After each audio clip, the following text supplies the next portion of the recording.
in John chapter 6.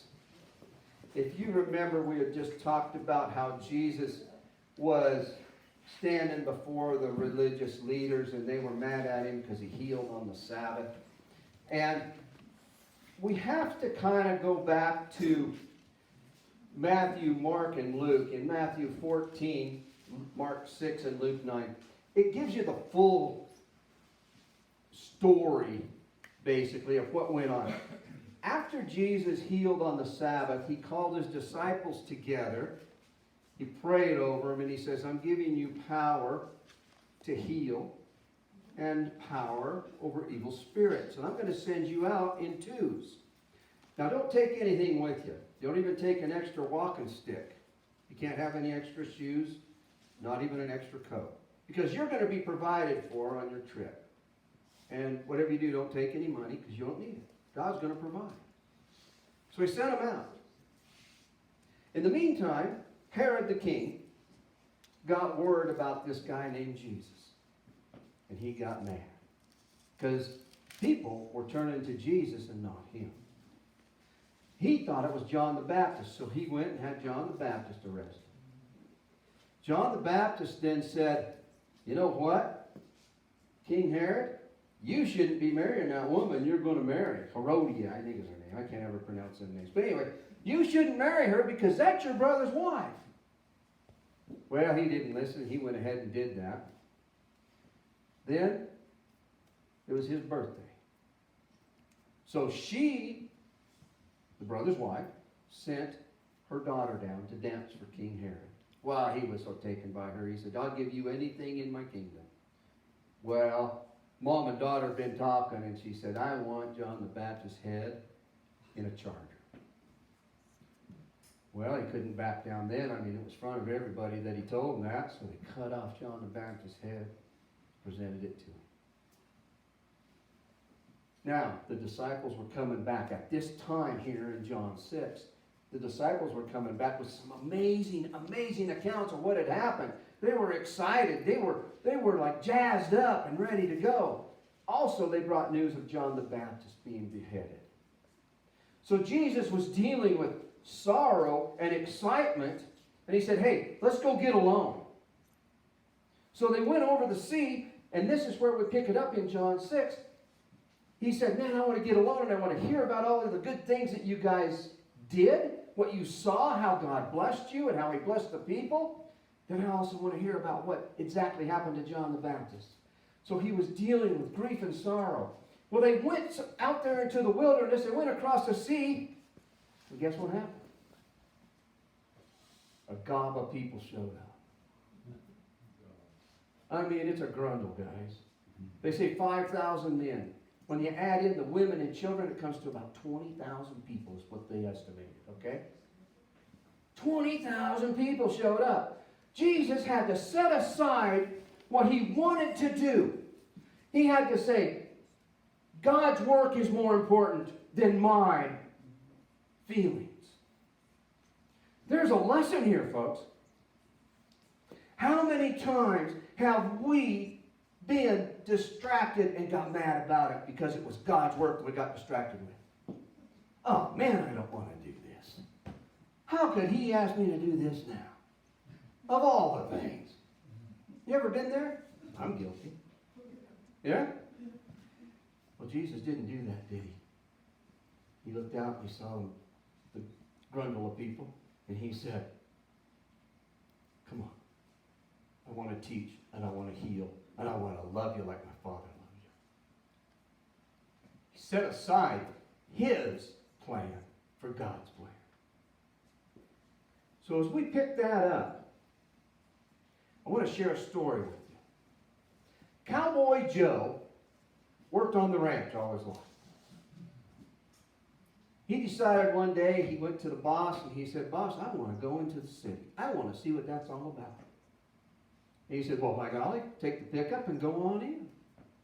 So Cowboy Joe went into the city. Man, he saw some sights. Saw the lights. We went to a rodeo that was inside. He went to some amazing things. Well, when he come back, everybody charged into the bunkhouse. They wanted to hear about Joe's experience, right? Now, Charlie, he was a more worldly cowboy, and he had kind of seen some things and done some things. So, Joe said, man, I went and I saw the lights. I went to a rodeo. You know, they even got stuffed animals in this building that I went, and they are dinosaurs. And he said, I got to see all this. He says, matter of fact, I took an elevator ride. And then I rode on these stairs that moved. He said, I had done it all. And he said, because I was in the city, I found a big old church. He said, I had to go. So he said, I drove my truck up there, and they had me park in the corral. Charlie says, Joe, that's a parking lot. And Joe said, okay. He says, then I followed the trail up there to the big doors. And Charlie goes, Joe, that's a sidewalk. Huh, I'll be darned. He says, I got there and there was this fella. He was a dude.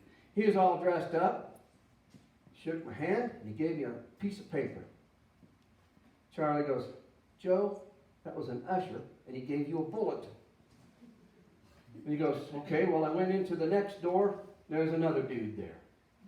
He grabbed my hand, and he says, let's go on down the chute. I'm going to put you in the stall.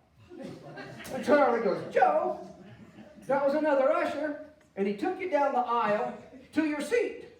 And he goes, well, there was a whole bunch of benches. And he goes, Joe, those are pews. And he said, you know, you're right. That's what that lady said when I sat down next to her. So anyway, as we go here, we're going to get into John 6, 1 through 15. All right. After this, Jesus went away to the other side of the Sea of Galilee, which is the Sea of Tiberias. And a large crowd was following him because they saw the signs that he was doing on the sick. Well, Jesus went up on the mountain, and there he sat down with his disciples. Now the Passover, the feast of the Jews, was at hand. Now lifting up his eyes then, and seeing that a large crowd was coming toward him, Jesus said to Philip, where are we to buy bread so that the people may eat? He said this to test him. For he himself knew what he would do. Well, Philip answered him. He said, 200 denarii worth of bread would not be enough for each one of them, even to get a little. One of his disciples, Andrew, Simon, Peter's brother, said to him, there is a boy here who has 5 barley loaves and 2 fish. But what are they for so many?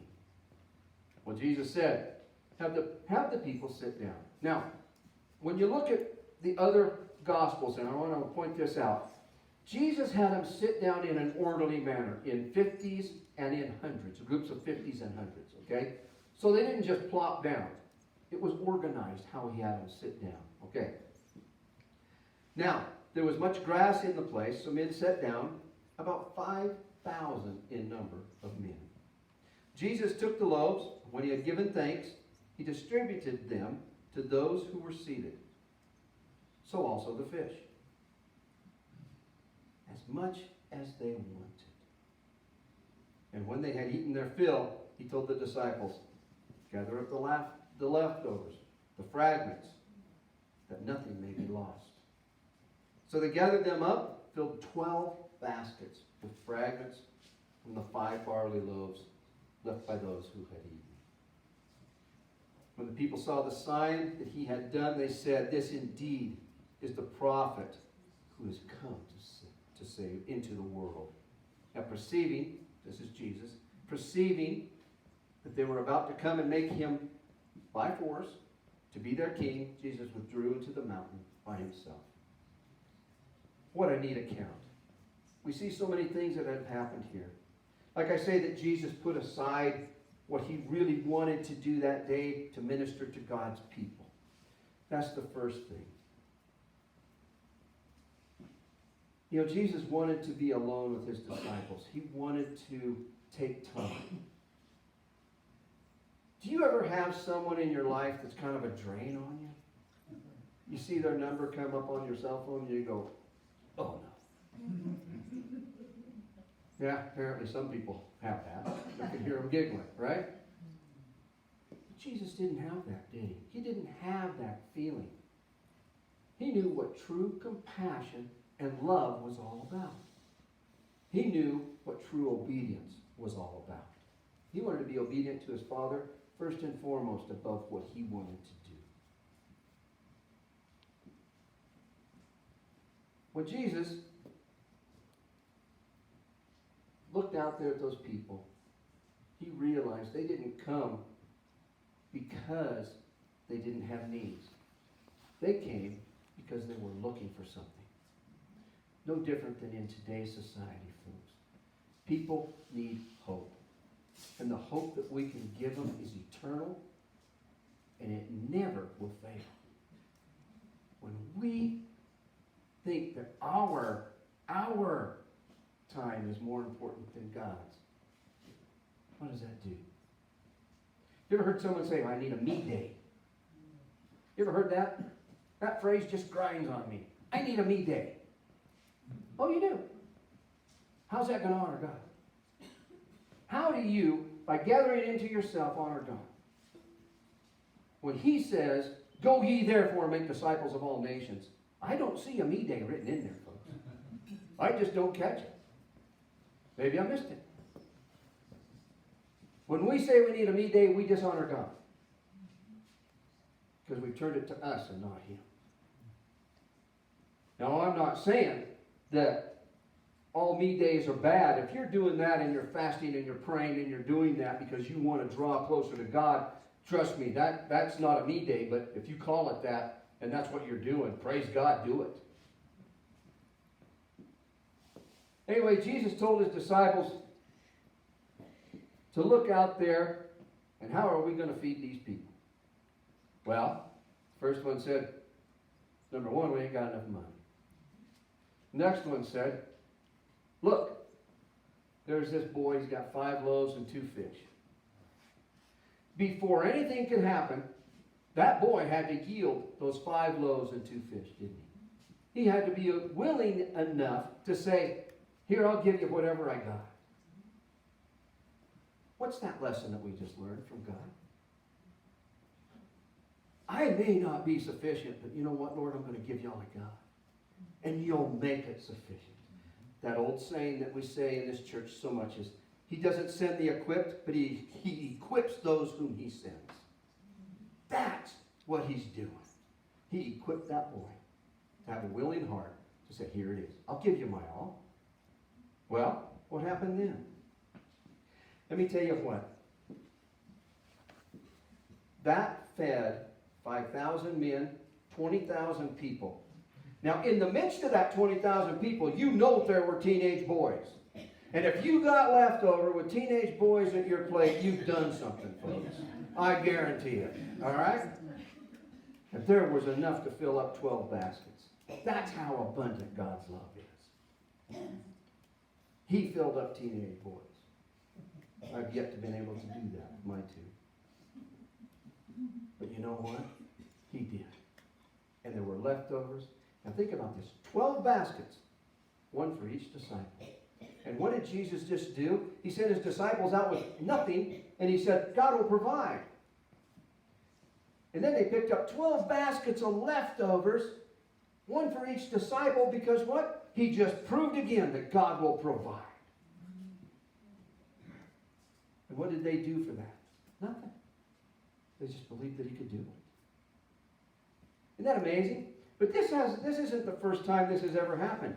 Do you realize that in 2 Kings, chapter 4, verses 42 through 44, God also provided for men and had abundance left over. I'm going to share these verses with you. Starting at verse 42 in 2 Kings. A man came, I should have said that, Bala Shalashiza. Okay, whatever. Bringing the man of God bread of the first fruits, 20 loaves of barley, and fresh ears of grain in his sack. And Elisha said, give to the men that they may eat. But the servant said, how can I set this before 100 men? So he repeated, give them to the men, that they may eat. For thus says the Lord, they shall eat and have some left. So he set it before them, they ate, and they had some left, according to the word of the Lord. So see, this is nothing new for God. Bless in abundance, isn't it? He just continues to do it. When Jesus got the 5 loaves and the 2 fish, he looked up to heaven. And he blessed it, and he broke it. Do you realize that he didn't say, oh God, give me more? He blessed it, and he broke it. What's the significance of that? It's because he already knew that God was going to take care of that situation. He had the confidence and the faith to know that his Father could feed the 20,000 people with those 5 loaves and 2 fish.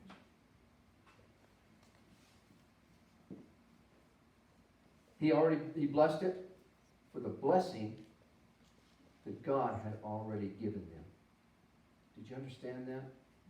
When he blessed the food, he said, God, I already know you're taking care of it. He didn't pray for that. He just said, thank you. I know you got it. What does that say about our prayers? Do we sometimes not give God enough credit to say, here I am. This is, you know my needs. Thank you for meeting them. Yeah. Do we forget that? Instead, do we get self-centered and say, well, God, I need this, I need this, I need this? No. Here I am, Lord. I give you my all. Thank you for blessing me. Wow. Boy, that was an eye-opener for me. Why did they pick up the bread? Why didn't they just leave it there? Why didn't they give it to the people? You ever thought about that? Jesus said, go pick up the bread because it was a blessing from God, and he didn't want to slight God, and he didn't want to waste anything that God had blessed. Now I want to bring this up to you. Barley loaves were the loaves of the poor. The wheat loaves were the loaves of the rich. And when God blessed those barley loaves, could you imagine how good that tasted? Could you imagine what flavor that had? I tried to think about that, and I thought, God bless those barley loaves, and I'll bet you that the rich had never tasted anything so good in all their life. Whoa! But that's how God does it. He would never give us second best, or he wouldn't have sent his son. That is a significant thing right there that he shows us. Not only did he bless them with the poor meal of barley, but it was the very best meal those people had ever had. And it filled everybody up. And Jesus said what?